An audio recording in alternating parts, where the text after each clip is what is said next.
Hello, friends, and welcome to the world of Angel 1111. Let's bring light to earth. Friends, ये एक gratitude video है।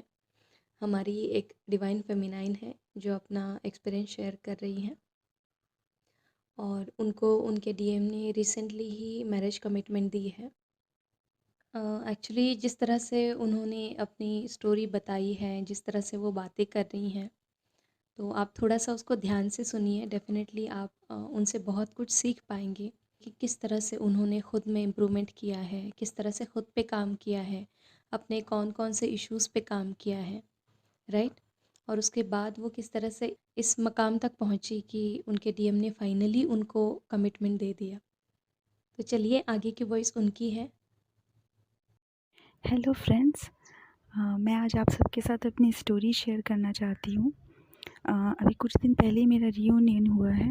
मेरे DM ने मुझे मैरिज कमिटमेंट दिया है, तो मैं आप सबके साथ अपनी स्टोरी शेयर करना चाह रही हूँ। एक्चुअली मैं अभी अपने घर से बाहर हूँ, तो थोड़ा डिस्टर्बेंस हो सकता है, मतलब आसपास थोड़ा शोर हो रहा है, तो डिस्टर्बेंस हो सकता है, प्लीज़ अवॉइड कीजिएगा। तो अभी मैम ने जो एक वर्कशॉप स्टार्ट किया था 1 जून से परमानेंट यूनियन का, मैंने भी वो वर्कशॉप ज्वाइन किया है। तो वहाँ तक मैं जो मेरा जर्नी है, क्योंकि मैम ने तो मेरी बहुत हेल्प की है, जिस वजह से आज मेरा रीयूनियन हो पाया है। तो मैं आपको थोड़ा सा अपना जो मेरा मतलब मेरी लाइफ में डीएम कैसे आए, वहाँ उनके पहले जो भी मेरा स्टोरी था, मैं वहाँ से थोड़ा आपको बताना चाहती हूँ। तो मैट्रिमोनी में मेरी दीदी ने मेरा एक प्रोफाइल बनाया था, तो वहाँ से मेरे डीएम मेरी लाइफ में आए। मेरे डीएम के साथ मेरी शादी फ़िक्स हो गई थी, और मैं बल्कि मुझे ये था कि क्योंकि हम अलग अलग स्टेट में रहते हैं, और मुझे ऐसा था कि मेरा जो कैरियर ग्रोथ है वो मेरी स्टेट में होगा, मैं अदर स्टेट में उतना अच्छा नहीं कर पाऊँगी जितना अपनी स्टेट में करूँगी, ऐसा मेरा थॉट था। तो मैं उनको बोलती थी कि नहीं, मतलब आपको तो अच्छी लड़की मिल जाएगी, आप वहाँ देखिए। मैं प्रोफेशन से टीचिंग में हूँ, मैं कॉलेज लेक्चरर हूँ, और मेरे जो डीएम हैं वो डॉक्टर हैं। तो मुझे ये लगता था कि उनको तो मिल जाएगी, मैं ऐसा बोलती भी थी उनको, मतलब मैं बहुत रेजिस्ट करती थी कि किसी भी तरीके से वो ना बोल दें, ऐसा था मेरा। और वो बोलते थे कि मैं शादी करूँगा तो तुमसे ही करूँगा। उनका ये था कि जैसे मेरा एक कार्मिक रिलेशनशिप था, उनका भी था, और उसके बाद एक और उनका, मतलब जिनके साथ में उनकी भी मैरिज फ़िक्स हो गई थी किसी और के साथ में, फिर वो टूट गई शादी। उसके बाद फिर से उनकी किसी के साथ में फ़िक्स हुई थी। तो वो मुझे बता रहे थे, जब हम लोग 2020 सितंबर की बात है ये, जब मैं अपने डीएम से कनेक्ट हुई थी, तो उन्होंने मुझे ये बोला था कि मैं भगवान से प्रे करता था कि जो भी मेरे लिए बनी है उसको आप मेरे पास अब भेज दीजिए, और वैसे ही मुझे तुम मिली। तो वो उस टाइम जो उनका था, थोड़ा-सा वो मुझे ऐसा लगता है कि थोड़े से डिप्रेशन में थे, मतलब थोड़े से दुखी थे, या ये था उनका कि मुझे बस मेरी लाइफ पार्टनर कैसे भी मिल जाए, और इसी सर्च में थे वो। और मैं थोड़े दूसरे टाइप की थी, मतलब मुझे ऐसा लगता है मैं उस टाइम डीएम एनर्जी में थी, कि ऐसा था कि मुझे सिर्फ अपना कैरियर दिखता था। तो हुआ ये कि उनसे बात करते-करते मेरी बहुत सी इश्यूज़ निकल के आते थे, और वो मुझे बहुत बोलते थे कि तुम ऐसा क्यों सोचती हो, तुम्हारा जो बिलीफ है अपने आप को लेकर इतना ऐसा क्यों है कि इस स्टेट में ही है, तुम बाहर कुछ नहीं कर सकती, तुम इतनी पढ़ी लिखी हो, तुम तो बाहर जाके भी कुछ कर सकती हो, और कॉन्फिडेंस नहीं है तुम में, और बहुत सारी चीज़ें मुझे कहते थे। तो मुझे बड़ा गुस्सा आता था, क्योंकि तब तो मैं इतनी, मतलब अभी खैर अभी तो बहुत कुछ पता है, उस टाइम तो कुछ पता भी नहीं था इतना ज़्यादा, तो मुझे मेरे ईगो पे लगती थी बहुत। तो फिर एक कुछ ऐसा हुआ कि हम दोनों का बहुत बड़ा झगड़ा हो गया एक बात पे, उन्हीं के कुछ पास्ट कुछ बात थी उस पे हो गया, तो बात करना हम लोग बंद कर दिए कुछ दिन तक। फिर मैंने ही कनेक्ट किया उनसे, तो फिर उन्होंने मुझे इतना सुनाया फ़ोन पे, बहुत सुनाया। तो वो कह सकते हैं कि मेरा फर्स्ट सोल शॉक था, नहीं फर्स्ट नहीं था, सेकंड था, क्योंकि फर्स्ट मेरा सोल शॉक ये था कि मुझे एक एस्ट्रोलॉजर ने ये बोल दिया था कि इनके साथ में आप शादी मत कीजिए, क्योंकि आप दोनों का कुछ ऐसा योग बन रहा है कि सेपरेशन आ जाएगा शादी के बाद। ऐसे मैंने बहुत से ऐसे जोड़े देखे हैं जिनका ऐसा कुंडली मैच होता है तो दिक्कत होता है। तो ये बोलने के बाद मैं इतनी घबरा गई थी, पता नहीं क्यों, मैं बहुत रोने लग गई थी घर आके। मैंने उनको बता दिया था, तो वो मुझे बोल रहे थे कि मैं इन बातों पे बिलीव ही नहीं करता हूँ। तो ये मेरा पहला कह सकते हैं सोल शॉक था। सेकंड ये था कि जो मैंने डीएम ने दिया, उसके बाद ये हुआ कि उन्होंने मुझे बोल ही दिया कि नहीं, नहीं हो सकता, मतलब मैं ऐसी लड़की के साथ मैं नहीं करूँगा जो इतनी फ्रेजाइल माइंड की है। तो उन्होंने डायरेक्ट मुझे ये चीज़ बोला। उसके बाद बातचीत बिल्कुल बंद हो गई। नवंबर 2020 की बात है ये। हमारा बबल फेज़ ज़्यादा नहीं चला था, 1.5 से 2 महीने का था। दिसंबर में मेरे सामने, दिसंबर 2020 में मेरे सामने लॉ ऑफ अट्रैक्शन की वीडियोज़ आ रहे थे। तो मैं बोल रही थी कि ये मतलब मैं तो ऐसे कुछ देखती भी नहीं, ये सब क्या हो रहा है? ये क्या आने लग गया सामने? उसके बाद मुझे 1111 नंबर दिखने लग गया, टैरो रीडिंग्स सामने आने लग गया। तो मैंने देखा, तो मैं बोली सोलमेट और ट्विन फ्लेम दोनों बोलते हैं। मुझे बार-बार क्लिक ट्विन फ्लेम पे कर रहा था। मैं बोली ये क्या है? उसके बाद अचानक इनर वर्क के वीडियोज़ आने लग गए। तो मैं बोली ये क्या हो रहा है? फिर मैंने सर्च किया, तो मैं बोली ट्विन फ्लेम का स्टोरी तो पूरा मेरा लग रहा है। तो मैं उस टाइम एक टैरो रीडर थी, उनको मैं देखती थी, उनकी वीडियोज़ मैं देखती थी। तो मैंने सोचा कि एक ना मैं टैरो रीडिंग, किसी से टैरो रीडिंग का एक सेशन वो करती हूँ, देखती हूँ। तो मैंने उनको मैसेज भी किया था, उनका कोई रिप्लाई नहीं आया। लेकिन सबसे अजीब बात ये हुई कि मुझे लगातार 2-3 सपने ड्रीम आए थे। एक ड्रीम में मेरी दीदी हैं, वो मुझे आके बोली, उन्होंने मुझे ड्रीम में कहा कि मतलब मेरे डीएम का नाम लेके कि ये जो है ना, ये तेरा ट्विन फ्लेम है। और मेरे हाथ में एक छोटा सा चिट दिया उन्होंने, और उसमें उनका नाम लिखा हुआ था, और मैं हिमालय पे बैठी हुई थी। और दूसरा ड्रीम देखा मैंने जिन मैडम को ऐसा मैसेज किया था टैरो रीडिंग के लिए, वो मेरे सपने में आई थी, और उन्होंने मुझे कंफर्म किया कि यही आपके ट्विन फ्लेम है। तो ये 2 चीज़ें हुई, तो मुझे कभी ऐसा डाउट ही नहीं हुआ कि वो मेरे डीएम नहीं, कि कोई और है, क्योंकि मेरी लाइफ में कोई था भी नहीं ऐसा। तो मुझे श्योर था कि यही मेरे डीएम है। मुझे इस रिगार्डिंग कभी भी डाउट नहीं हुआ है अपने डीएम को लेकर। शुरू में बस थोड़े से दिन के लिए लगा था, 7-8 दिन के लिए, उसके बाद मैं श्योर हो गई थी कि यही है। उसके बाद ये हुआ ये कि न्यू मून था फ़ेब में, तो हम दोनों फिर कनेक्ट हुए थे।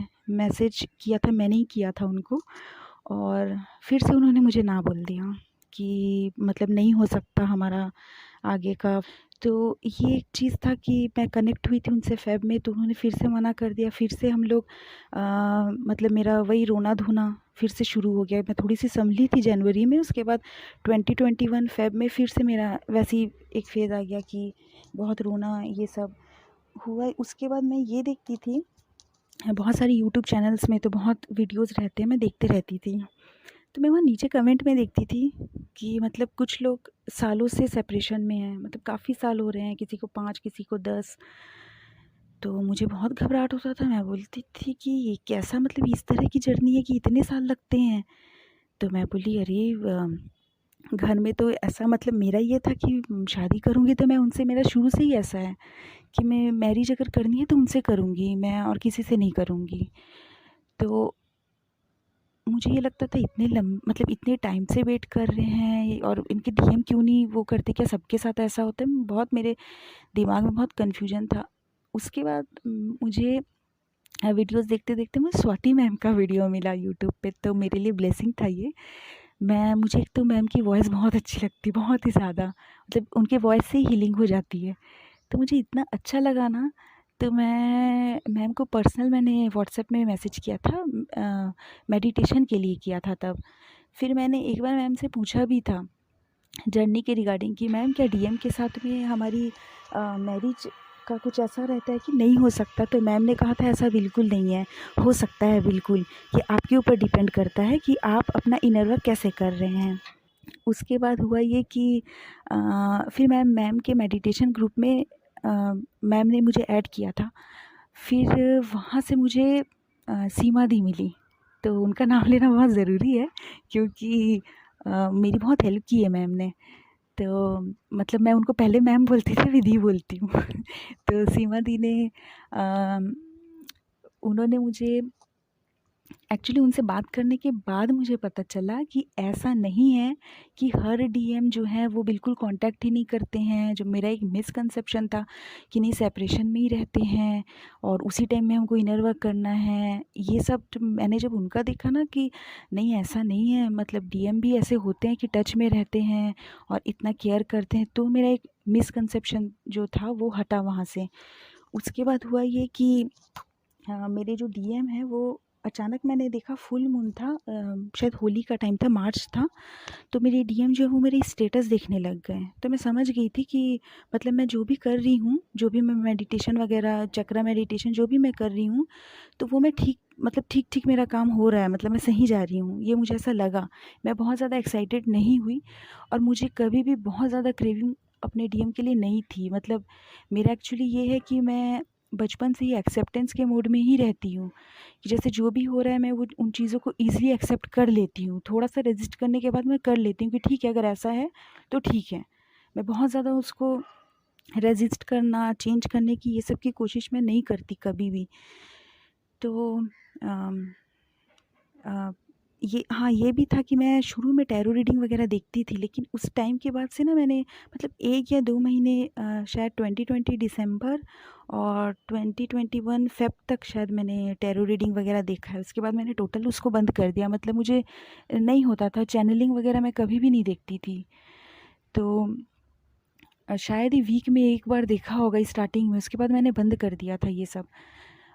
फिर मैं जो आपको, हाँ, मार्च की जो मैं बात बता रही थी, तो वहाँ पे मैं थोड़ा-थोड़ा अपना ये सब इनर वर्क जो भी था, मैं मुझे जो समझ में आ रहा था वो कर रही थी। फिर मैम के कुछ मैंने वीडियोज़ देखे थे उसमें, तो जैसे फॉरगिवनेस का है, कॉर्ड प्लकिंग का है, ये सारे वीडियोज़ मैं देख रही थी, तो मैं वो कर रही थी। जो मेरे कार्मिक जो पार्टनर था उसके साथ मैं कर रही थी। मुझे अचानक-अचानक कुछ चीज़ें याद आती थी फुल मून, न्यू मून में, तो मैं बहुत रोती थी कि मतलब मैंने खुद को इतना अंडर एस्टिमेट कर दिया। ये सब कैसे, मतलब मैं किसी को इतना पावर कैसे दे दिया था मैंने अपने लाइफ़ का, ये सब ऐसे इश्यू मेरा निकल के आता था और वो रो के शायद रिलीज़ हो जाता था। अभी तो ख़ैर बिल्कुल भी फ़र्क नहीं पड़ता, मतलब याद भी नहीं आता और अगर आ भी जाए तो कुछ ऐसा फ़र्क नहीं पड़ता है। फिर हुआ ये कि मैम ने एक वर्कशॉप रखा था रेकी का। तो मुझे तो यही लगता है कि मैम को जब-जब ऐसा कुछ गाइडेंस आता है वर्कशॉप का, तो वो 200% मेरे लिए रहता ही है, क्योंकि ये वर्कशॉप भी मेरे लिए बहुत हेल्पफुल रहा जो रेकी का था, और अभी भी जो मैम ने परमानेंट यूनियन का जो वर्कशॉप स्टार्ट किया वो भी मेरे लिए बहुत-बहुत हेल्पफुल रहा। तो जब मैं रेकी का मैम से 2 दिन 3 दिन का था वो, तो जिस दिन मैम ने मुझे अट्यूनमेंट दिया था, उसी दिन मेरे डीएम का मैसेज आ गया। तो हमारा वो जो मिनी रियूनियन कहते हैं वही हुआ था। उस टाइम जब वो आए, ये हमारा हुआ है 2021 मई में। तो वो जब आए तो उन्होंने मतलब इतने अच्छे से मुझसे बात की, उन्होंने बहुत कुछ कहा, एक्सेप्ट किया कि बहुत गलती हो गई मुझसे, मैंने तुम्हें बहुत अंडर एस्टिमेट कर दिया था और बहुत रूडली तुमसे बात किया था, और सॉरी भी बोले, और ये भी बोल रहे थे कि मैं तुम्हारा अच्छा फ्रेंड नहीं बन पाया था।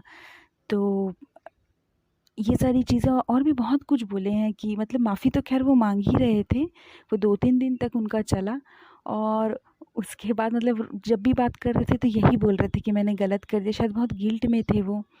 फिर हमारी नॉर्मली बात होने लग गई। अगस्त तक हमारी अच्छे से बात हो रही थी। उसके बाद हुआ ये कि मैं थोड़े से डिज़ायर में बोल सकते हैं, नीडीनेस के उसमें चली गई थी, एनर्जी में। मैंने क्या किया कि मैंने कमिटमेंट के लिए बोल दिया। एक्चुअली हुआ ये कि मेरे घर में ना मेरी शादी की बात चल रही थी, तो कुछ रिश्ते आने लग गए। तो अब मुझे थोड़ा-सा फ़ियर ये हो गया कि मतलब मेरी शादी कहीं और फ़िक्स ना हो जाए, और मेरे डीएम जो हैं वो कमिटमेंट दे ही नहीं रहे थे मुझे। वो सिर्फ़ एज़ अ फ्रेंड बात कर रहे थे, लेकिन वही है कि जो भी बात कर रहे थे वो इनडायरेक्टली बोल रहे थे। ये कह रहे थे कि तुम इतनी अच्छी हो, इतनी पढ़ी लिखी हो, इतनी सुंदर हो, और इतनी स्पिरिचुअल हो, तुम भगवान के बहुत करीब हो, कोई बेवकूफ़ होगा जो तुमसे शादी नहीं करना चाहेगा। तो वो इस तरह से बोलते थे, इनडायरेक्टली बोलते थे, वो ये मतलब डायरेक्टली कभी नहीं बोल रहे थे मुझे। तो और मुझे चाहिए था कि वो मुझे डायरेक्ट सीधे-सीधे बोल दे कि हाँ, मैं तुमसे शादी करना चाहता हूँ। तो वो चीज़ वो बोल नहीं रहे थे और मुझे ये हो गया था कि मेरे को मतलब चाहिए कमिटमेंट। तो अब हुआ ये कि मैंने उनको ये बोल दिया कि देखो, मेरे लिए ऐसे रिश्ते आ रहे हैं, तो आपको अगर मुझसे बात करनी है तो आप सीधे-सीधे मैरिज कमिटमेंट, मैंने इस तरह से उनको बोल दिया। तो वो ना मुझे बोले कि देखो, तुमको कहीं और करनी है तो कर लो, इस टाइप का उन्होंने मुझे बोल दिया। तो मुझे इतना हर्ट हुआ, तो मैंने बोला कि देखो, मैंने अभी तक उस लड़के को देखा भी नहीं, मेरे घर वाले जो हैं वो डिसाइड किए हैं अभी। तो मुझे बोलते हैं गुस्से में आके, मतलब मैं समझ गई थी कि गुस्सा हो गए हैं, तो बोलते हैं कि अच्छा, अगर तुमने देखा नहीं, तुमने पसंद नहीं किया, तो तुम क्यों करोगी शादी? तो मैं समझ गई थी कि उनको अंदर में है किसी से करना है, लेकिन वो बोल नहीं रहे हैं, उसको एक्सेप्ट नहीं कर रहे हैं। तो फिर मुझे बोलते हैं देखो, मैं तुम्हारा फ्रेंड रहूँगा। तो मैं बोली नहीं, मुझे फ्रेंडशिप नहीं चाहिए, मुझे कमिटमेंट देना है तो बात की करो आप, अदरवाइज़ मत करो। तो मैंने ये बोल दिया था। तो हुआ ये कि हम दोनों की बातचीत बंद हो गई। वहाँ से हमारी बातचीत बंद हुई, फिर उसके बाद शायद 1 या 2 बार मैसेज उन्होंने किया था, वो भी विश कर दें, दुर्गा पूजा के टाइम एक बार, और एक बार शायद दिसंबर या नवंबर में किया था शायद। उसके बाद फिर हमारी टोटल बिल्कुल बात बंद हो गई थी। अब हुआ ये कि इस बीच में जो मेरा इनर वर्क था, वो कभी मैं बहुत लो में जाती थी, फिर ठीक हो जाती थी, फिर थोड़ा-सा लो में। लेकिन हाँ, ये था कि मैं बहुत ज़्यादा डिज़ायर में नहीं रहती थी। हाँ, लेकिन ये बोलूँगी, ऐसा नहीं था कि बिल्कुल नहीं था, थोड़ा बहुत तो बिल्कुल था। थोड़ा बहुत तो रहता ही है, और वो था भी मेरे में, कुछ इश्यूज़ भी थे। उसके बाद हुआ ये कि अभी इसी साल 2022 में फ़ेब की बात है, मुझे ड्रीम आया था कि एक छोटे से बच्चे ने मुझे आके मेरे ड्रीम में बोला कि जो मेरे डीएम हैं उनकी अवेकनिंग हो रही है। तो अब पता नहीं उस दिन जो ऐसा कुछ मेरा हाल था कि मैं रात से ना, मेरी तबीयत ठीक नहीं थी, मतलब मुझे ऐसा लग रहा था कि मेरी बॉडी बिल्कुल बहुत गर्म हो रही थी, और ऐसा लग रहा था जैसे कुछ चीज़ें मेरी बॉडी से निकल रही हैं, रिलीज़ हो रही है बाहर की तरफ, जैसे रहता है ना कुछ धुआं टाइप, वैसा हो रहा था। तो मुझे समझ में नहीं आया क्या हो रहा है। मैं उसके बाद ये ड्रीम देख ली। अब सुबह सुबह मुझे क्या हुआ पता नहीं, मैंने अपने डीएम को मैसेज कर दिया, और मैं वैसे करती नहीं थी इस तरह, और वो कभी भी खुद से नहीं करती थी, और सुबह तो मतलब कभी भी नहीं की ऐसे सुबह सुबह उठ के, वो भी इतना नेगेटिव। तो मैंने उनको पता नहीं बहुत सारी चीज़ें लिख डाली। तो उन्होंने मुझे ना रिप्लाई तो किया, उन्होंने भी कुछ अच्छा खासा बड़ा सा ही रिप्लाई था, ऐसे यही था कि मतलब मैंने उनको ये बोल दिया था कि सब कुछ जानबूझ के भी तुम ऐसा ऐसा कर रहे हो मेरे साथ, ये सब मैंने उनको लिखा, और भी बहुत कुछ लिखा। तो उन्होंने ऐसा मुझे बोला कि इसका कहने का क्या मतलब है, मैंने तो तुम्हें पहले ही सब कुछ साफ साफ बोल दिया है, और मुझे कॉल मत करना, कोई ज़रूरत नहीं है यहाँ मैसेज करने की, कॉल भी मत करना, इतना कह के मेरे को ब्लॉक कर दिया उन्होंने। ये पहला था, क्योंकि मेरे डीएम कभी भी मुझे ब्लॉक नहीं करते थे, ये फर्स्ट टाइम था कि उन्होंने मुझे ब्लॉक किया। अब मेरा दिमाग खराब, मैं इतना रोना शुरू मेरा, मैं समझ नहीं पाई ये क्या हो गया, मतलब मेरे को ऐसा लगा जैसे पता नहीं मुझसे क्या चीज़ अलग हो गई है। इतना मतलब शॉक टाइप का हो गई मैं कि ये इंसान ने मेरे को ब्लॉक कैसे कर दिया इतनी बात पे। फिर बहुत रोई मैं, बहुत रोई, फिर मुझे कुछ दिन फिर लगा बैलेंस होने में। लेकिन हाँ, ये चीज़ मुझे समझ में आई कि इस बार जो उन्होंने किया था, इससे जो मेरा एक डिज़ायर था ना बचा-कुचा, वो पूरी तरीके से निकला। वहाँ से मुझे समझ में आया कि इनके पीछे आपको 3D में नहीं भागना है। आपको जाना ही नहीं है कि वो 3D में क्या कर रहे हैं, उन्होंने ब्लॉक किया है क्या, अनब्लॉक किया क्या, आपको उधर जाना ही नहीं है, देखना ही नहीं है क्या हो रहा है उधर। तो वहाँ से मेरे को एक्चुअल में समझ में आया है। फिर मैं पूरा अपना फ़ोकस अपने ऊपर लगाई, मेरे को जो-जो था रेकी करना, और जो भी मेडिटेशन वग़ैरह है, मतलब बहुत ज़्यादा मैं मेडिटेशन नहीं कर पाती हूँ, लेकिन मैं फिर भी उसमें भी मैं थोड़ा बहुत गाइडेड मेडिटेशन ये सब करती थी, तो मैं अपना इनर वर्क कर रही थी। इस बीच हुआ ये कि अ मैम का, हाँ, इस बीच मेरे से ख़ास किसी से मैं कॉन्टैक्ट में भी नहीं रही थी। फिर अचानक ये जो मैम का भी जो वर्कशॉप स्टार्ट हुआ, तो वर्कशॉप में मैम ने मुझे ऐसा लग रहा था कि मतलब उसके कुछ दिन पहले से ना मैं एंजल्स से कैसे कनेक्ट करी ये सब मतलब मेरे को अंदर से कॉलिंग आ रही थी, तो मैं बहुत ज़्यादा ऐसे वीडियोस देखने लग गई थी कि कैसे होता है ये, कैसे कनेक्ट कर सकते हैं। फिर मैं कुछ कुछ वो कर रही थी, प्रे कर रही थी कि मुझे आप दिखाइए, आप एंजल आर्कएंजल माइकल से प्रे कर रही थी कि आप अपनी प्रेजेंस दिखाइए। तो ऐसे ऐसे नंबर शो हो रहे थे मुझे मेडिटेशन में, और मैं ढूंढ रही थी तो देख रही थी कि वो नंबर कौन से एंजल से रिलेट कर रहा है। तो जिनको मैं बुला रही थी वही नंबर मुझे दिख रहे थे, तो मैं समझ गई, मतलब मुझे खुशी तो बहुत हो रही थी अंदर से। उसके बाद ना मैम ने अपना वीडियो एक इसके रिगार्डिंग डाला था, वर्कशॉप के रिगार्डिंग यूट्यूब पे। तो मैंने देखा, मुझे ऐसा आया कि मैं भी ना करूँगी ये वर्कशॉप, मैं अटेंड करूँगी, ज्वाइन करूँगी, ऐसा मुझे लगा।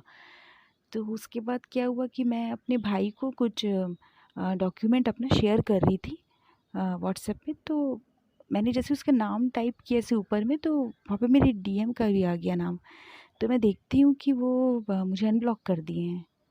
तो मुझे एकदम ऐसा लगा जैसे कुछ साइन है क्या ये, और मुझे ऐसा नहीं मतलब बहुत ज़्यादा मैं ऐसे नहीं हो गई कि अरे वाह अनब्लॉक कर दिया है चलो मैसेज कर, ऐसा कुछ भी नहीं हुआ। तो मैं समझ गई कि हाँ मैं मतलब काफ़ी बैलेंस हो गई हूँ अब, कि मुझे अब क्रेविंग उनके 3D की बिल्कुल भी नहीं है। तो ये एक चीज़ मुझे ऐसा लगा। उसके बाद फिर मैंने हाँ मैम से ये वर्कशॉप के रिगार्डिंग बात हुई मेरी, लेकिन मुझे कुछ प्रॉब्लम्स आ रही थी उसको जॉइन करने में, जो एक फाइनेंशियल भी था, दूसरा ये था कि मैं सुबह कैसे उठूँगी, मेरा ये भी रहता है कि मेरे को रात में देर से सोती हूँ मैं, तो सुबह कैसे उठ पाऊँगी, ये भी एक इशू था। लेकिन ये इतना बड़ा नहीं था, बड़ा मेरे को थोड़ा सा फाइनेंशियल था। मैम को भी पता है कि कितने मुश्किल से मैंने किया, लेकिन फाइनली वो हो गया, और एक बार में ही हुआ उसका पेमेंट। तो मुझे भी ये बहुत अजीब लग रहा था, आश्चर्य लग रहा था ये कैसे हो गया। तो वही है कि अगर आपके लिए कोई चीज़ बहुत ज़रूरी है तो आप वहाँ तक पहुँचेंगे ही, और पूरी पूरी मदद करते हैं आपके जो एंजल्स हैं, वो पूरी हेल्प करते हैं। तो जैसे ही मैंने वर्कशॉप अटेंड किया, उसके मुझे लग रहा है 4 या 5 दिन, हाँ वर्कशॉप अटेंड करने के जस्ट पहले वाले दिन मैंने ड्रीम में मैम को देखा था। मैं स्टेशन पे खड़ी थी, रेलवे स्टेशन पे, और मैम वहाँ आई और मेरे हाथ में 2 पेजेस थे छोटे छोटे।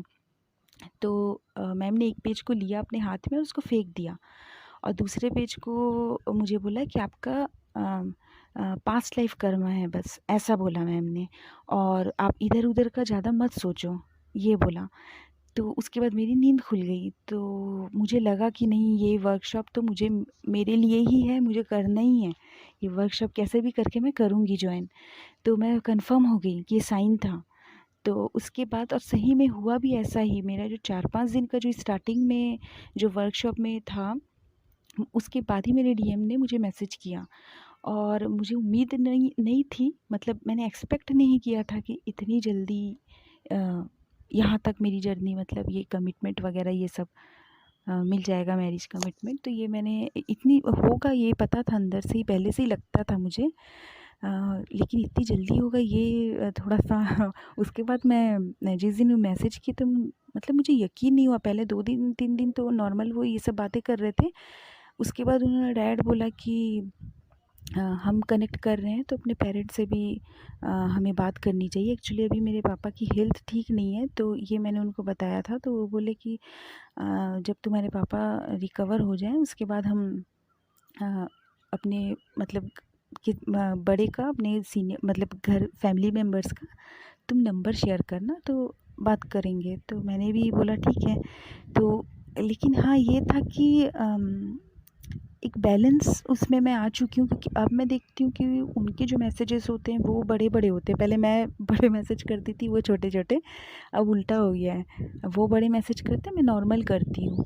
और इसके पहले भी मैंने जो मिनी रियूनियन में गलती करी थी कि मैं बहुत ज़्यादा बात करती थी, मतलब गलती नहीं थी एक्चुअली, वो वीडियो कॉल करना ये सब एक खुशी थी, बहुत ज़्यादा समझ नहीं पा रही थी शायद उस वक्त। लेकिन अब मुझे बहुत सी चीज़ें क्लियर हो गई हैं कि कैसे आगे जाना है इस जर्नी में, हमको कहाँ थोड़ा-सा अपना एनर्जी सेव करना चाहिए, कहाँ एनर्जी देना है, कहाँ नहीं, क्या सोचना है, ये बात तो है कि देखिए पूरी तरीके से तो मैं बोलूँगी नहीं कि 100% पूरे इश्यूज़ चले गए होंगे, ऐसा नहीं है। लेकिन जहाँ तक मुझे इस जर्नी में बहुत कुछ समझ में आया, बहुत कुछ जानने को मिला। कुछ चीज़ें क्या रहती हैं कि जैसे मैं अपना बताऊँ तो मैं लोगों को फ़ॉरगिव जल्दी करती हूँ। मैं बहुत ज़्यादा अगर मेरे साथ कोई गलत भी करता है तो मैं कुछ टाइम बाद उसको छोड़ देती हूँ, मैं वो पकड़ के नहीं बैठती। अ, दूसरी चीज़ ये है कि एक जेलसी का रहता है, तो ये भी मेरा कुछ ख़ास कभी किसी से रहा नहीं है। जैसे कुछ लोगों का रहता है कि किसी का अगर यूनियन हो रहा है, तो उनको ये आ जाता है कि सबका हो रहा है, मेरा क्यों नहीं हो रहा? तो ये सब जो है ये कंपैरिज़न, जेलसी, अगर ये सब चीज़ें हैं तो यानी आप यूनियन से भी बहुत दूर हैं। क्योंकि ये चीज़ें तो आपको खुश होना चाहिए, अगर किसी का यूनियन हो रहा है, रियूनियन, तो इसमें खुशी होना चाहिए। तो मेरे को भी ये था कि मैं पहले-पहल किसी का देखती थी तो मुझे ऐसा नहीं लगता था कि इनका हो रहा है, मेरा क्यों नहीं हो रहा? मुझे ये लगता था कि मैं ठीक से नहीं कर रही हूँ, मतलब मेरा काम जो है वो मैं सही नहीं जा रही हूँ। मेरा ज़रूर कहीं पे मैंने कुछ गलती कर रही हूँ मैं, तो मुझे वो गलती को पकड़ना है। मैं दूसरों में ज़्यादा गलतियाँ ना ढूँढ के अपने आप में ज़्यादा देखती हूँ। ये है मेरा। लेकिन हाँ, इसके पहले ये था कि मैं सिर्फ़ अपनी गलतियाँ देखती थी और चुप हो जाती थी, ये था। मतलब सेल्फ़ लव नहीं था। बाद में मुझे ये समझ में आया कि आपको अपनी गलतियाँ देखनी भी हैं, साथ में उसको सुधारना भी है, ये है आपका इनर वर्क। तो ऐसा है कि सबका इनर वर्क मुझे ऐसा लगता है, मैं बहुत ज़्यादा इसके बारे में तो नहीं जानती, तो मैं जो अपने एक्सपीरियंस है उसी बेस पे कहूँगी कि जो सबका इनर वर्क होता है वो अलग-अलग होता है, ऐसा मुझे लगता है। क्योंकि सबके इश्यूज़ भी अलग होते हैं। तो जो एग्ज़ैक्टली इनर वर्क मेरा होगा, हो सकता है उसमें कुछ चीज़ें और ऐड करके आपको करना है, या हो सकता है कि आपको इससे भी कुछ कम करना है। तो मैं यही बोलूँगी कि अम, थोड़ा अपने ऊपर ज़्यादा ध्यान दीजिए। और जो फ़िज़िकल वर्ल्ड में क्या चल रहा है, यानी जो 3D में जो चल रहा है, उसको थोड़ा-सा अवॉइड कीजिए। अम, अपने आप को ज़्यादा रिस्पेक्ट कीजिए, दूसरों को भी कीजिए। अ, मैं यहाँ पे पीपल प्लीज़िंग की बात नहीं कर रही, लेकिन थोड़ा-सा हाँ, ये होना चाहिए कि आप दूसरों को भी रिस्पेक्ट दे रहे हैं, क्योंकि मैं जो हूँ, मैं मेरा नेचर ऐसा ही है। मैं बचपन से दूसरों को रिस्पेक्ट देती थी, हाँ, खुद को नहीं देती थी। ये बात है कि मैं खुद को नहीं देती थी, मैं दूसरों को बहुत ज़्यादा देती थी। तो ये जर्नी में आकर के मेरे डीएम ने मुझे सिखाया है, उन्होंने ये एग्ज़ैक्टली वर्ड में मुझे बताया, बोला था। जब हमारा मिनी रियूनियन हुआ था तो उन्होंने मुझे एक चीज़ बोला कि तुम ना सेल्फ़ लव में आओ, खुद से प्यार करो, अपने आप को ज़्यादा तुम प्रायोरिटी दो, दूसरों को नहीं। ये चीज़ उन्होंने मुझे बोली थी। तो मेरे डीएम जो है वो इसीलिए शायद मुझे इतनी रिस्पेक्ट करते हैं। और ये चीज़ भी मैंने देखा है मेरे डीएम में कि वो कभी भी अपने नीड के लिए मेरे पास नहीं आए हैं। मतलब जैसे मैं सुनती हूँ कि इंटीमेसी वगैरह की जो बातें मैं ऐसे यूट्यूब वीडियोस में या कहीं-कहीं मैं पढ़ भी लेती हूँ, तो ऐसा कुछ मेरे डीएम का कभी नहीं था मेरी तरफ। वो जानते हैं कि मैं इन चीज़ों को उनसे एक्सेप्ट नहीं कर पाऊँगी। मैंने शुरू से क्लियर कर रखा था कि अगर बात करनी है तो आप कमिटमेंट दोगे, तभी बात होगी। तो ये चीज़ उनको क्लियर था कि अ, इसके पास जाना है तो कमिटमेंट लेकर के जाना है। और मैं ऐसी ही हूँ, मैं शुरू से कि अगर मेरे को कुछ चाहिए तो मैं डायरेक्ट बोलती हूँ, अगर वो चीज़ नहीं हो रही तो मैं हट जाती हूँ। उसके बाद चाहे मेरे को पेन हो रहा है या खुशी हो रही है, वो बात की बात है, मैं उधर उतना ध्यान नहीं देती हूँ। तो मैं शुरू से ही ऐसी हूँ। दूसरा है, मैं एक्सेप्टेंस में रहती हूँ। तो देखिए, एक्सेप्टेंस मुझे जो समझ में आता है, जब जब तक आप एक्सेप्ट नहीं करेंगे, आप दूसरों को फ़ॉरगिव नहीं कर पाएँगे। ये मेरा मुझे जो मैंने जो अपने आप में इतने दिनों में जो ऑब्ज़र्व किया है बचपन से अभी तक, तो मैं वही बोलूँगी कि अगर आप किसी चीज़ को एक्सेप्ट करते हैं, तभी आप सामने वाले को फ़ॉरगिव कर पाएँगे, अदरवाइज़ फ़ॉरगिवनेस जो है वो बहुत मुश्किल हो जाता है। ऊपर-ऊपर में बोलने से नहीं होता, वो आपको फ़ील करना पड़ेगा। क्योंकि देखिए, ये जो ट्विन फ्लेम जर्नी है, ये आपके बाहर की जर्नी नहीं है, ये पूरा-पूरा आपके अंदर की जर्नी है। मैं पहले ये सब बातें सुनती थी, मैम के वीडियोज़ मैंने बहुत देखे हैं, मैम ये चीज़ बोलते हैं, अभी भी बोलते हैं मैम कि ये अंदर की जर्नी है। मुझे समझ में नहीं आता था अंदर की क्या जर्नी, लेकिन अब मुझे समझ में आता है कि ये क्या जर्नी है अंदर की, और ये बिल्कुल सही है, क्योंकि आपको ये समझना पड़ेगा कि 3D में जो हो रहा है वो एक्चुअली में इल्यूज़न ही है। तो ये कॉन्शियसनेस जो है, ये आपको वहाँ तक अपना कॉन्शियसनेस को पहले बढ़ाना पड़ेगा। अब 3D में आपके डीएम क्या कर रहे हैं, आपके साथ कैसे बात कर रहे हैं, क्या बिहेव कर रहे हैं, अगर रूड भी कर रहे हैं, अच्छा कर रहे हैं, जो भी कर रहे हैं ठीक है, लेकिन आप अपने अंदर से कनेक्ट हो जाइए, आप पहले अपने आप से जुड़िए। तो यही मैं बोलूँगी कि खुद पे काम कीजिए, सेल्फ लव में आइए, फॉरगिवनेस जो है उसको प्रैक्टिस कीजिए, और मैम के वीडियोस देखिए, यूट्यूब में बहुत अच्छे वीडियोस हैं, नॉलेजेबल है, बहुत नॉलेज बढ़ेगा आपका, आप ट्विन फ्लेम जर्नी को और अच्छे से जान पाएंगे। और मैम को तो मैं मतलब मेरे पास वर्ड्स नहीं है बोलने के लिए, मतलब बहुत बहुत थैंक यू है मैम को, क्योंकि मैम की वजह से पहले भी मेरा जो मिनी रीयूनियन हुआ था वो मैम से कनेक्ट होने के बाद ही हुआ था, और अभी भी जो मेरा ये जो वर्कशॉप अभी मैम परमानेंट यूनियन का जो लाई हैं, उससे मुझे बहुत हेल्प हुई है, बहुत। तो मैं अभी भी कर रही हूँ, जो भी है मैम जो मेडिटेशन वगैरह करवाते हैं वो सब मैं कर रही हूँ। तो thank you so much ma'am, thank you thank you, thank you divine, मुझे इस जर्नी में यहाँ तक लाने के लिए। और मैं भी आप सबसे यही कहूँगी कि अच्छे से अपना इनर वर्क कीजिए, और मैम जो जैसा बता रहे हैं उसको फॉलो करते जाइए, और मुझे अपनी ब्लेसिंग्स दीजिए, और आप सब भी जल्दी जल्दी यूनियन में आइए। Thank you.